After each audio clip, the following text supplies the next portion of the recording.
आकाश आनंद को पार्टी से निकालना मायावती को पड़ना जाए महंगा। क्या अब आकाश आनंद करने वाले हैं बगावत? उत्तर प्रदेश सरकार में मंत्री रहे स्वामी प्रसाद मौर्य ने इस पर बड़ी प्रतिक्रिया दी है। जी हाँ, नमस्कार, नेक्स्ट 9 न्यूज पर आपका बहुत बहुत स्वागत है। बसपा सुप्रीमो मायावती के फैसलों पर अब सियासी बयानबाजी तेज हो गई है। पहले सिद्धार्थ और अब आकाश आनंद को पार्टी के सभी पदों से मुक्त किए जाने के बाद में जमकर बयानबाजी हो रही है और बीएसपी सरकार में मंत्री रहे स्वामी प्रसाद मौर्य ने भी अपनी प्रतिक्रिया दी है।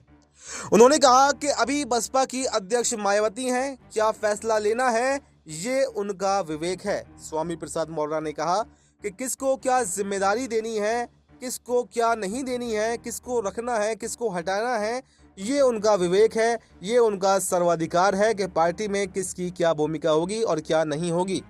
वो राष्ट्रीय अध्यक्ष भी हैं और सारे मामले उन्हीं के अंतर्गत आते हैं, वो कुछ भी कर सकती हैं। हम समझते हैं कि इसमें कोई भी विशेष बात नहीं है जिससे इस पर कुछ कहने की आवश्यकता हो। जब उनसे परिवारवाद पर सवाल किया गया तो उन्होंने कहा कि जिसको रखा था वो भी परिवारवाद की सीमा में आता था और जिसको हटाकर रखा है वो भी परिवारवाद की सीमा में ही आता है। तो आकाश आनंद को हटाने से परिवारवाद कहाँ पर खत्म हो गया? वो तो ये पहले से चला आ रहा है, इसलिए भतीजे को हटाया और भाई को रख लिया। ये कौन सी नई बात है जो बहन जी ने कुछ नया नहीं किया है।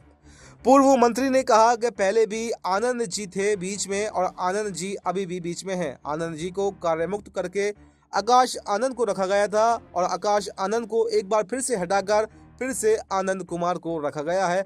अब इसमें क्या ही कुछ गलत है? मामला तो पूरी तरह से घर में ही है। ये बहन जी की अपनी सोच है, अपनी समझ है। वो राष्ट्रीय अध्यक्ष है, वो कुछ भी कर सकती हैं।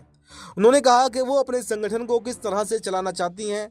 हम समझते हैं कि इस पर टिप्पणी करने का कोई भी विशेष औचित्य नहीं है। आपको बता दें कि मायावती ने अपने भतीजे आकाश आनंद को लोकसभा चुनाव के दौरान भी उत्तराधिकारी पद से हटा दिया था, लेकिन उसके बाद फिर से उन्हें वापस वो पद दे दिया गया था। लेकिन अब सवाल यही है कि क्या अब के जो हटाया है और अब के जो एक जंग सी उत्तर प्रदेश के अंदर छिड़ी हुई है और आकाश आनंद के बागी तेवर दिखाई दे रहे हैं, तो क्या एक बार फिर से उन्हें वापस नेशनल कोऑर्डिनेटर समाजवादी पार्टी का बनाया जाएगा? क्या उत्तराधिकारी मायावती का बनाया जाएगा या नहीं? क्या चंद्रशेखर आज़ाद की राह पर जाकर यहाँ पर मायावती को बड़ी चुनौती यहाँ पर आकाश आनंद दे सकते हैं, क्योंकि अब वो एक उभरता हुआ चेहरा है और मायावती को उनको नहीं हटाना चाहिए था।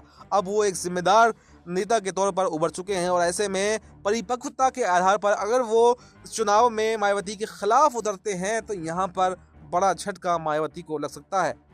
तो फिलहाल इस खबर में इतना ही। इस पर आपको क्या कुछ कहना है, कमेंट बॉक्स में अपनी राय ज़रूर बताएं और देश दुनिया से तमाम बड़ी जानकारियों के लिए देखते रहें नेक्स्ट 9 न्यूज़।